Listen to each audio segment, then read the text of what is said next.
podcast. Hello and welcome to PMC English. I'm Idris and with me is Ayushi, and welcome back to our series of podcast. one more time we have our special guest here, Mr. Veda Vyas. A very warm welcome to our show. Thank you. And today we are going to discuss misunderstanding. Ayushi, you have some questions about misunderstanding?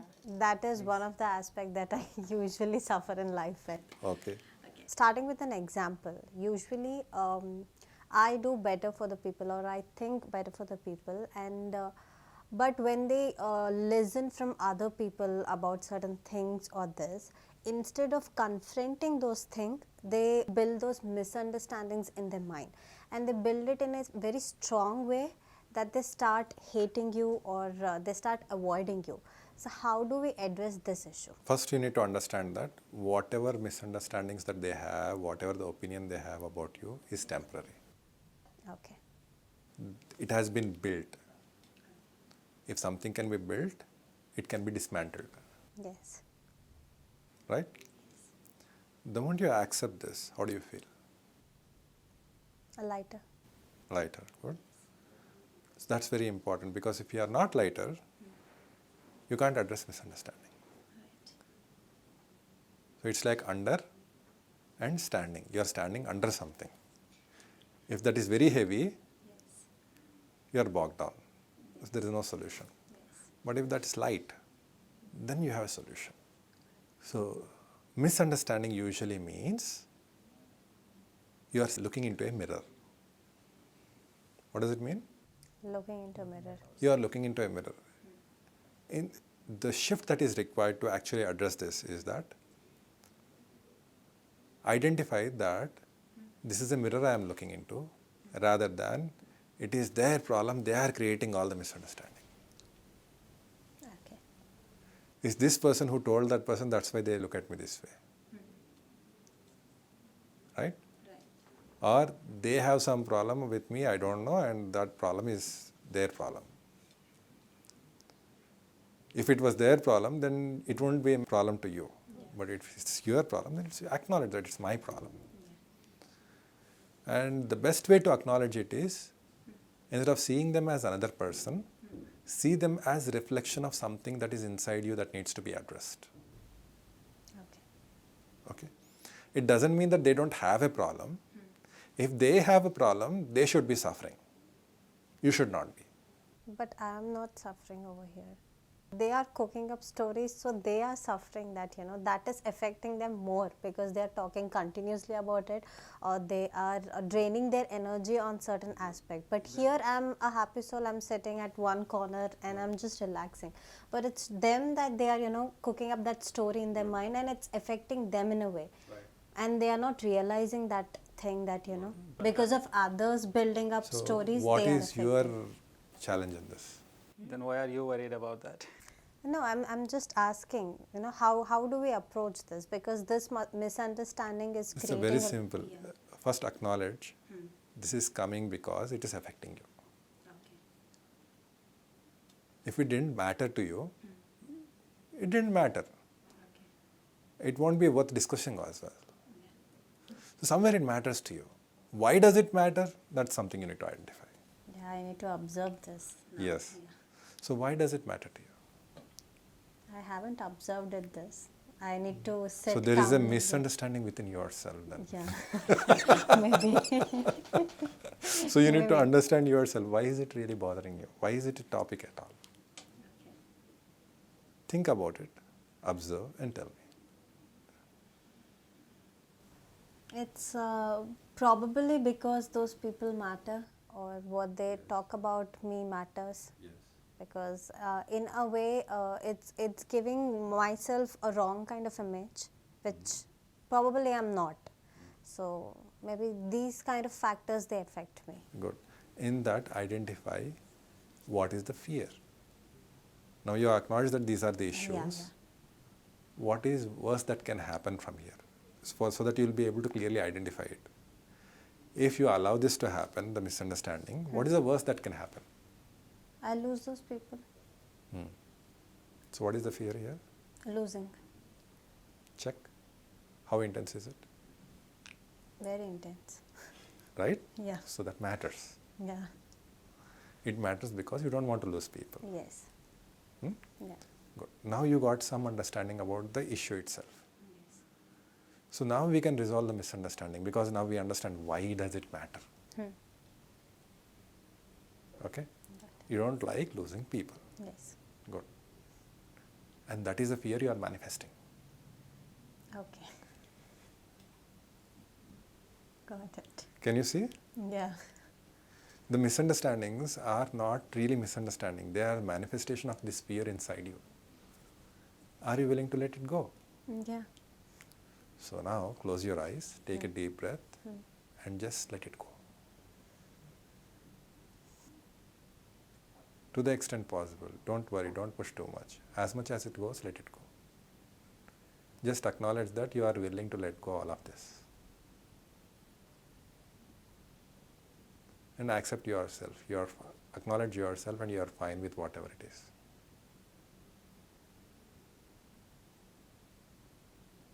Keep your eyes closed and tell us what's happening inside you when you are letting it go. I feel certain energy inside me that is just draining out. The unwanted energy that was flowing inside me or my head, creating certain thoughts. It's just going out. How much is left and how much is gone? Most of it is gone, and still it's in the process of going out. Okay. Just let it flow.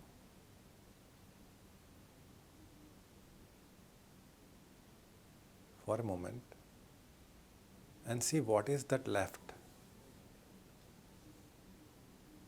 What about it feels like something that is useful to you? What happens if you completely let go? There are no unwanted thoughts in my mind. So is it completely gone? Yeah, it's just completely blank, Is it comfortable blank or is it as if there is a barrier? No, it's a comfortable blank. Okay. Does it feel peaceful? Yeah, it feels lighter actually. Very good. Now open your eyes. Now tell me, is there any misunderstanding? No. Did we solve it? Yeah, I did. Good. So solving misunderstanding is as simple as this. We have to see it as a mirror. The moment we see it as a mirror, then we have an insight into ourselves. What is that really that I am afraid of? And is that something that I want to keep in myself? And once I let go, automatically it's gone. We are not manifesting it anymore. The other person takes some time to shift and they'll shift. They'll forget that whatever stories that they are creating about you, they'll forget it. You'll just have to give some time and it's done. The whole thing about misunderstanding is anchored inside our own fears. The moment we identify and let go, it is solved. Okay. Understandings that you have. Yeah, I'm just wondering about few things. Yeah. This is something which simply we can address when we understand our misunderstandings. Yes. But whatever the case is wherein there are people who have misunderstanding and they might be aware or they might not be aware. But overall, nobody is ready to accept. Let's say we are working together, we are here. So you have a misunderstanding about me, I have a misunderstanding about you, but we both are, on loggerheads and we are not ready to accept it, to address it. So how do we deal with such situations? Usually such situations need third-party interference. Someone both of us respect needs to come in and knock some sense into our head based on what we really want to achieve, where we actually have common goals and need to work together. And then working on something common.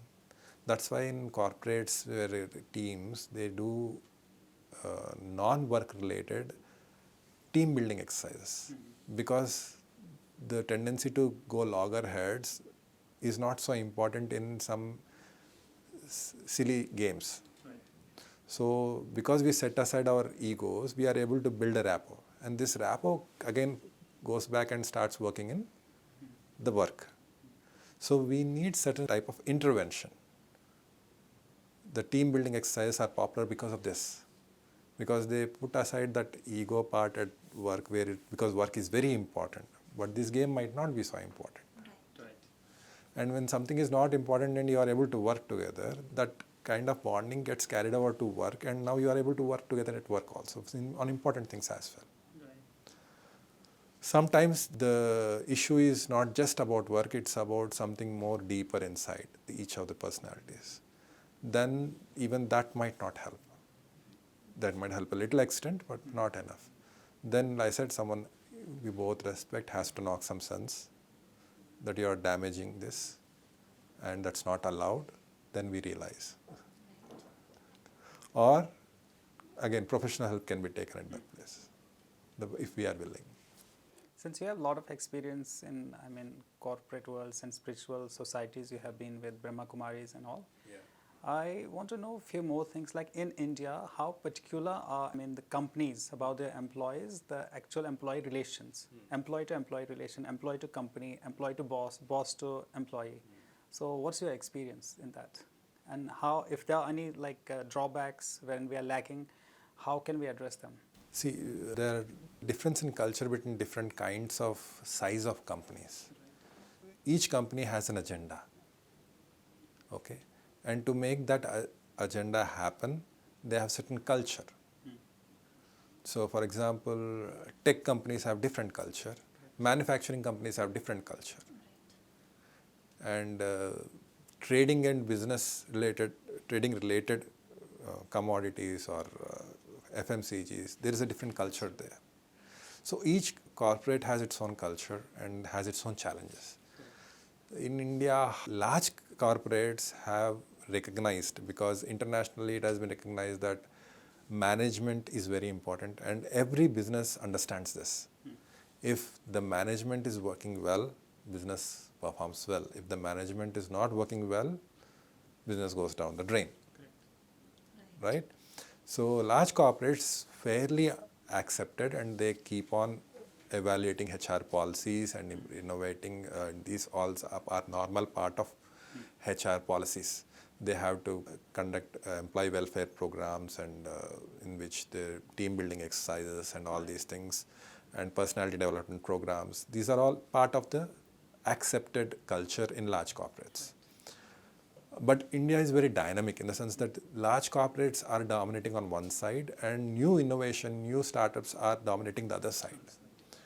When you come to startups, again, a team that startup has created, they don't have enough resources for all of these things. Do you mean to say this hiring a coach, hiring a life coach in a company is a bit expensive? It is expensive. Okay. If a startup is working on limited budget, do you think they can actually afford even a trainer and pay 10,000 once a month? Not They can't. It's not that they can't, it's that they have much more pressing issues where they can spend that money. Okay? If you have a venture capitalist, then you will have that space, but you should have that mindset also. But the issue with these kind of startups is that unless you get a big venture capitalist spending 100, 200 crores on it, if you have a venture capitalist just 10, 20 crores, then that money is already booked in so many things that you don't even have space for personal development. And another fear that small companies have is that if I develop someone, invest in someone so much, like developing an individual personality might cost anywhere between 2 to 10 lakhs a year budget on one person. If I am going to spend that budget, if that person is going to leave me in next year, where am I? Right? So startups and small companies have these challenges.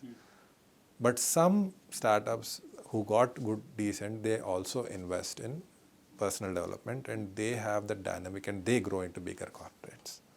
So it's all about budgeting for them. Once the company comes to mid-level, it depends upon the priorities of the directors. How much directors care about people, how much are they interested in firing and hiring. If they feel that it's easier to fire and hire good people rather than have training and personal development programs, then that's their culture. If they feel that why do we need external people, you train and get it done, then that's another culture. According to your opinion, what is the right approach? There is no right approach in the sense that it depends upon the constraints the company is facing. No, I mean, like in the long term, does it help In the the company? long term, I'd say for startups or mid companies, if you don't have budget, don't invest on employees, but at least invest on yourself. Right. The directors and the owners, At least the top management. top right? management themselves, they are the partners, right? Who are executive partners who are actually working together as a team. Invest on yourself. You become a better team so that the corporate or whatever money you are spending is more efficient. Once you are able to deal with people better, people will deal with you better. Like she had this issue that she was worried about this misunderstanding. The moment she let go of that misunderstanding energy, that misunderstanding disappears. Similarly, for whatever energies the directors or the startup owners are there, they have inside their mind, that will get manifested in their company. Right. So if they shift and let go, then the growth cycle is much faster. And the results that they get are much better.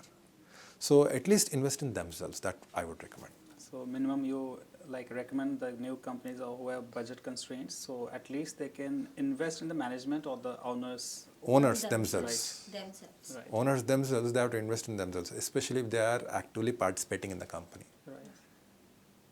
And once they invest in themselves, they'll be able to better direct the company and better grow the company. And how about the government companies? Like they have budget, they don't have a problem, but what They do conduct challenges such they- programs. Is it? Yes, they do. But it's in limited way. Okay. They have budgets, but they are very limited in the sense that they can hire a trainer, but hiring a coach is over the budget sometimes, most of the time. And most of the time, they also have this feeling of, Unless it's a PSU, then PSU has its own policies and they create those policies, they allocate budget and they can get it done. yeah. Pure government, I'm not sure how much they'll invest, but PSUs do invest in this. Great. Thanks for clearing all these doubts. But the thing is, I was working in a company. I hardly remember anything, whatever we did there. We worked a lot. I mean, of course, I was a good performer there. But then they have had these programs, personality development programs. All I remember is those, those few lectures, the person who came over, who gave the lectures, and he actually make us understand how to live life, how to, work in a company, how to behave. Right. These things are still in my mind. So that's why I was curious about knowing more about it, because a lot of misunderstandings happen in the office. Between managers and employees, employee to employee. So this thing, that's why I wanted to know your opinion. So thank you so much for clearing that out. You're welcome. My pleasure. And next, you have any questions? My question got clarified in the first instant itself. So now you're not bothered about what people are. And the other part of it about this work-related things that management to employee or employee to boss, that you questioned and I got it cleared. Wonderful. Thank you so much. I think that is pretty much about this episode, this topic. Sure. Thank you so much for joining us, Mr. Veda Vyas. Thank you so It was much. nice having you on board. Thank you so much, viewers, for watching our program. And I would really appreciate if you could like, share and subscribe this video. I'm Idris signing off along with my colleague Ayushi, and we hope that all your misunderstandings get cleared. So keep watching PMC English for more updates, and do not forget to visit our website www.pmcenglish.com. Thank you for watching.